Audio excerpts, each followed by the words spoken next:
আজ আমি তৈরি করলাম পটল চিংড়ি ভর্তা। এখানে দেখো বেশ খানিকটা পটল নিয়ে নিয়েছি। পটলগুলো এখানে একটু কচিয়ে নিতে হবে। এরপরে পটলগুলোর গাগুলো হালকা করে আমি একটু চেঁচে নিয়েছি।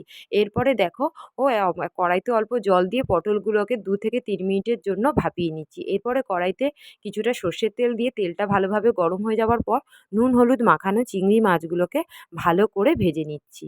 এই পটল চিংড়ি ভর্তা কিন্তু গরম ভাতের সঙ্গে খেতে খুবই ভালো লাগে। এখানে দেখো চিংড়ি মাছটা ভাজা হয়ে গেছে। পটলগুলো ঠান্ডা হয়ে যাওয়ার পর কেটে মিক্সিং জারের মধ্যে দিয়ে দিয়েছি। তাতে ৪ টে কাঁচা লঙ্কা, ১০ থেকে ১২ কোয়া রসুন আর ভেজে রাখা চিংড়ি মাছটা দিয়ে ভালো করে পেস্ট করে নিচ্ছি। তোমরা চাইলে কিন্তু এটা শিলেও বাটতে পারো। এরপরে দেখো কড়াইতে আবারও সর্ষের তেল দিয়ে তাতে শুকনো লঙ্কা, কালো জিরে ফোড়ন দিয়ে বেটে রাখা পটল আর চিংড়ি মাছটা বাটাটা দিয়ে দিচ্ছি। আর দিয়ে দিলাম পরিমাণ মতো নুন। এরপরে ভালো করে কিন্তু নেড়ে একদম জলটাকে শুকিয়ে নামিয়ে নিলেই রেডি হয়ে যাবে পটল চিংড়ি ভর্তা।